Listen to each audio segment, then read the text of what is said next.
Assalamualaikum warahmatullahi wabarakatuh, teman-teman. Kali ini kita akan bahas antioksidan dan bahayanya yang banyak orang sebenarnya belum tahu ya. Jadi selama ini kita selalu taunya antioksidan itu bagus, bisa mencegah kanker, meningkatkan imunitas, kemudian mencegah penuaan.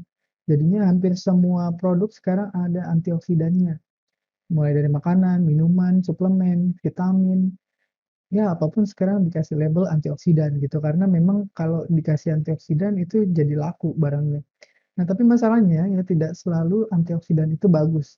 Ada juga risikonya, ada juga bahayanya. Nah, apa aja bahayanya yang selama ini mungkin kita nggak tahu, ayo sama-sama kita belajar, ayo kita mulai.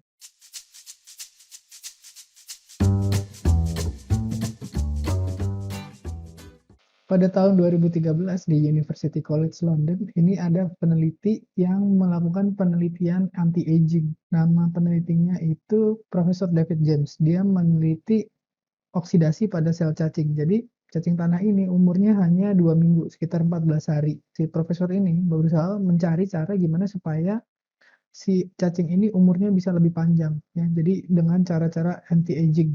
Salah satu caranya adalah dengan oksidasi.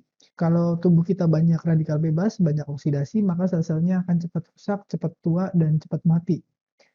Nah, si Profesor David James dengan asumsi antioksidan ini, dia ngasih cacingnya ini antioksidan. Harapannya cacingnya yang umurnya hanya 7 sampai 14 hari itu bisa nambah, mungkin 2 jam, 10 jam, 2 hari, atau mungkin 1 minggu. Nah, tapi di luar dugaan, Prof. David James memberikan antioksidan pada cacing-cacing ini yang terjadi justru malah cacing ini umurnya jadi pendek. Jadi harusnya 14 hari, ini umurnya jadi 7 hari, 10 hari. Kenapa begitu? Diulangi terus, ternyata hasilnya tetap sama, yaitu kesimpulannya adalah si Profesor David James menyatakan bahwa ternyata antioksidan itu justru malah mempercepat kematian sel. Nah, berarti antioksidan yang selama ini kita anggap sebagai sesuatu yang obat dewa, itu ternyata punya efek yang tidak diinginkan. Salah satunya mempercepat kematian sel dan mempercepat penuaan. Teman-teman pasti tahu dong antioksidan. Nah, antioksidan itu sekarang banyak dijual ya. Maksudnya bentuknya bisa vitamin, seperti vitamin C, dosis tinggi, vitamin E, kemudian ada superfood, ada serum, pil, herbal, makanan, minuman, semua sekarang dilabeli dengan antioksidan. Kenapa begitu? Ya karena harapannya supaya cepat laku gitu. Nah, tapi masalahnya dengan penelitian dari Profesor David James tadi dan banyak sekali penelitian-penelitian berikutnya yang menunjukkan bahwa antioksidan itu tidak selamanya bagus. Jadi kalau misalkan kita terus-menerus meminum antioksidan atau makan antioksidan dari luar, kemungkinan kita akan kelebihan antioksidan. Masalahnya, antioksidan itu sangat laku gitu. Kenapa laku ya? Karena bisnisnya besar ya, bisnis 4,5 triliun dolar gitu. Jadi perusahaan-perusahaan yang menjual antioksidan ini mengiklankan antioksidan ini adalah obat yang sangat luar biasa, bisa mencegah sakit dengan cara meningkatkan imun ya, booster imun, kemudian bisa bikin kita tetap awet muda ya karena ada efek anti-aging dan juga anti kanker. Tapi sayangnya banyak yang tidak diberitahu kepada publik, yaitu efek kalau kita makan atau konsumsi antioksidan berlebihan. Salah satunya adalah risiko kanker justru malah meningkat. Kalau saya baca dari banyak penelitian yang terbaru itu seperti selenium, kemudian beta karotin itu justru malah meningkatkan risiko kanker. Jadi sistem imun di tubuh kita itu menggunakan banyak mekanisme pertahanan, salah satunya adalah dengan menggunakan radikal bebas. Jadi radikal bebas yang selama ini kita anggap sebagai jahat, musuh, itu ternyata oleh sistem imun tubuh kita dipakai untuk membunuh bakteri atau virus atau benda asing lainnya. Nah, kalau kita minum antioksidan, konsumsi antioksidan berlebihan, radikal bebas yang bisa dipakai untuk membunuh bakteri atau virus ini ditekan.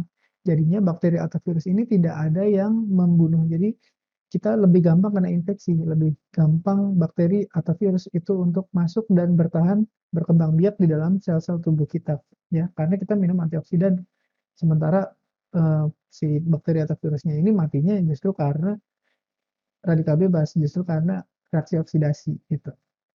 Nah, salah satu efek lainnya kalau kita sering konsumsi antioksidan berlebihan dari luar tubuh adalah tubuh kita sebenarnya punya antioksidan alami seperti glutathione dan kawan-kawan. Nah, kalau kita biasa konsumsi dari luar, maka antioksidan alami di tubuh kita itu biasanya dia ketekan, dan kalau dia tertekan, dia tidak akan, keluar waktu dibutuhkan gitu.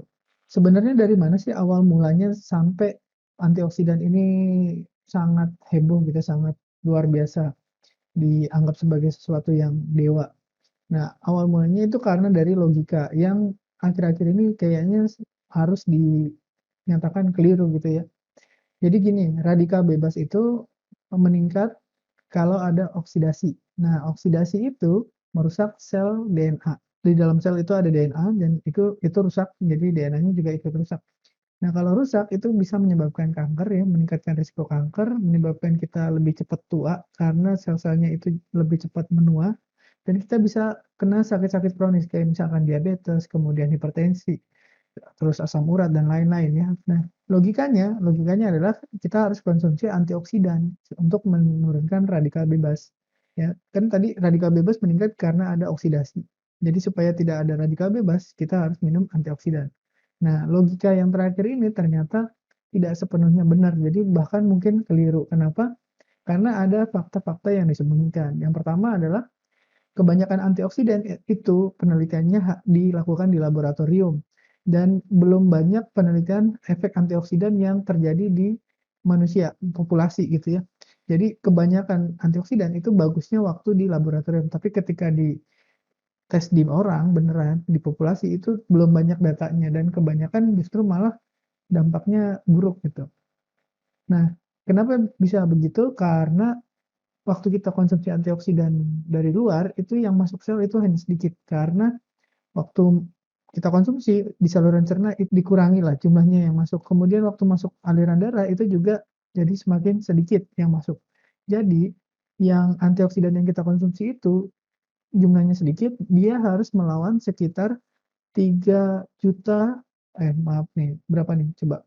Triliun triliun 3.000 triliun gitu, banyak banget ya angkanya, gitu. Jadi kayaknya percuma gitu mau konsumsi sebanyak apapun yang masuk hanya sedikit, gitu. Dan ini yang jarang dibahas adalah kalau kita terlalu banyak minum antioksidan itu bisa toksik, contohnya selenium tadi ya, dan beta karotin. Sebenarnya perlu nggak sih kita mencegah oksidasi? Sebenarnya oksidasi itu makin ke sini dianggap sesuatu yang normal sebagai salah satu mekanisme pertahanan tubuh, mekanisme metabolisme gitu ya.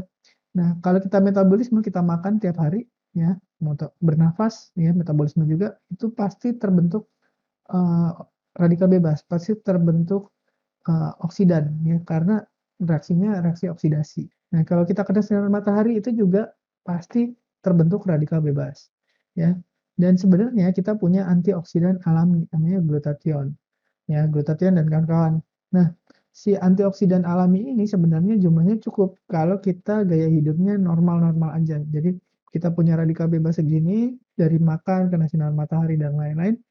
Nah, kita punya antioksidan alami segini, jumlahnya pas gitu, cukup cukup aja. Nah, tapi kebanyakan orang itu saat ini dengan gaya hidup modern itu radikal bebasnya jauh lebih tinggi daripada kemampuan antioksidan alaminya gitu. Nah, kenapa bisa begitu? Karena gaya hidup ya. Nah, yang bisa menyebabkan oksidasi yang berlebihan, yang abnormal, itu salah satunya adalah dari banyak makanan olahan. Jadi makanan itu yang didapat dari alam, misalkan buah gitu kita petik langsung ini masih alami, ya dibandingkan kalau buah terus diolah jadi kue dan semacamnya itu sudah diolah gitu. Jadi semakin banyak olahan itu makin banyak radikal bebas gitu. Jadi antioksidan kita bakal kalah banyak gitu. Nah, selain makanan olahan juga makanan yang mengandung banyak gula, kemudian gaya hidup yang banyak stres, kemudian sekarang juga, alkohol dan, rokok, kemudian polusi udara, banyak ya. Jadi makin ke sini makin banyak memang radikal bebas yang abnormal, maksudnya yang tidak natural gitu, yang karena gaya hidup dan karena lingkungan. Nah, masih nggak sih sebenarnya antioksidan itu bikin kita hidup lebih lama? Nah, fakta-fakta baru menunjukkan yang tadi ya, sebaliknya justru malah mempercepat aging gitu, malah kita lebih cepat tua gitu, lebih cepat sakit. Nah, radikal bebas bisa buat panjang umur jadi tanda tanya gitu ya, antioksidan memperpendek umur, nah bisa jadi gitu. Nah, kita masih belum tahu banyak, tapi bukti-bukti menunjukkan ke arah situ. Justru malah oksidasi yang selama ini dianggap jelek, itu malah sebenarnya adalah mekanisme alami tubuh. Contohnya nih, dari penelitian Profesor Dora di Georgia State University, dia bilang oksidasi itu menurunkan risiko DM. Jadi tubuh kita setiap hari kan melakukan oksidasi. Kalau oksidasi itu menimbulkan radikal bebas. Nah, radikal bebas itu yang merusak sel-sel tubuh kita gitu kan katanya. Nah, kita nggak bisa ngukur jumlah ini nih, jumlah radikal bebas di tubuh kita ada banyak nggak sih? Yang kita bisa ukur adalah jumlah kerusakan sel-selnya. Yang sel-sel yang rusak itu diukur dengan F2 ISO ini. F2 ISO-nya tinggi artinya dia banyak kerusakan oksidatif. Nah, selama ini dianggap kalau F2 isoprostannya tinggi berarti orang ini radikal bebasnya tinggi. Kalau radikal bebasnya tinggi berarti dia risiko sakitnya lebih besar, bisa diabetes mellitus, bisa hipertensi, bisa macam-macam ya. Bisa cepat mati lah pokoknya, cepat tua.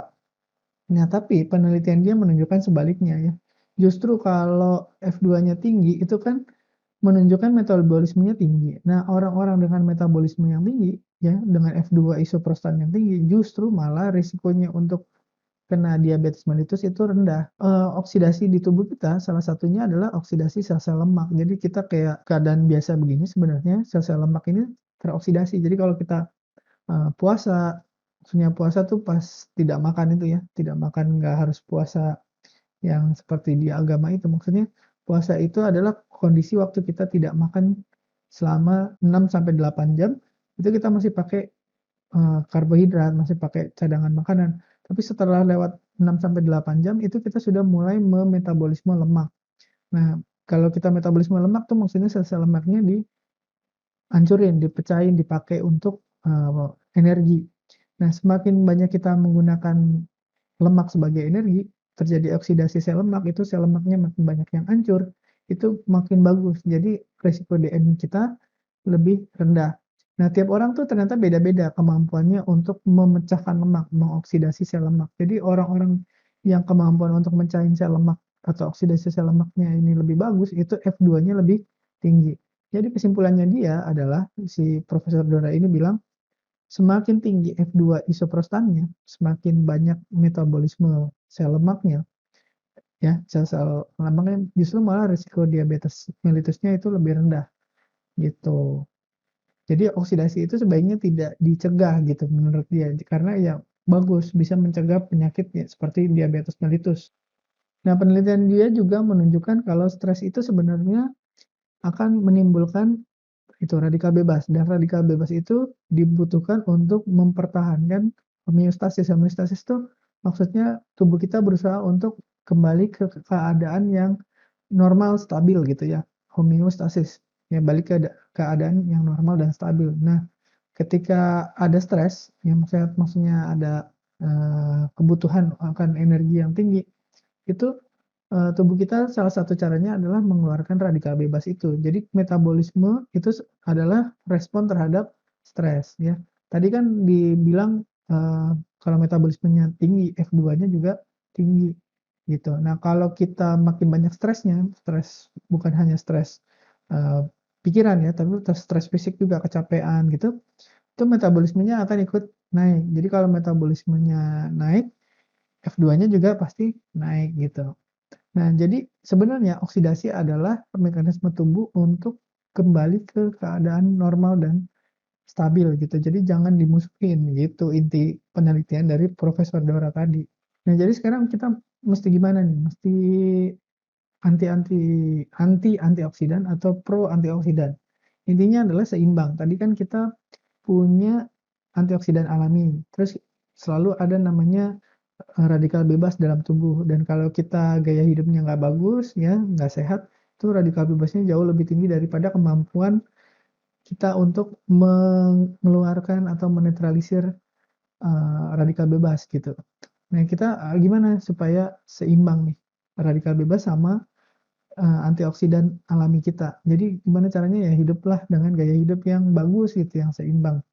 Kurangin makanan olahan, kurangin gula gitu, kurangin rokok, kurangin stresor, dan banyak olahraga gitu. Nah, oksidasilah seperlunya. Jadi kalau mau makan gula boleh, tapi seperlunya gitu ya. Kalau pengen Stres boleh ya, tapi jangan lama-lama gitu. Dan perlu nggak kita minum antioksidan? Ternyata kalau kita ngukur aja kita sebenarnya gaya hidupnya seperti apa. Apakah kita yang sehat banget atau kita bandel banget. Ya jadi kalau makin kita bandel, makin ya nggak sehat, berarti ya harusnya kita antioksidan, suplemen itu perlu gitu ya. Oke, sekian dari saya, mudah-mudahan bermanfaat. Dan saya yakin pasti bermanfaat. Kalau ada pertanyaan atau apa, boleh langsung di komentar. Terima kasih. Wassalamualaikum warahmatullahi wabarakatuh.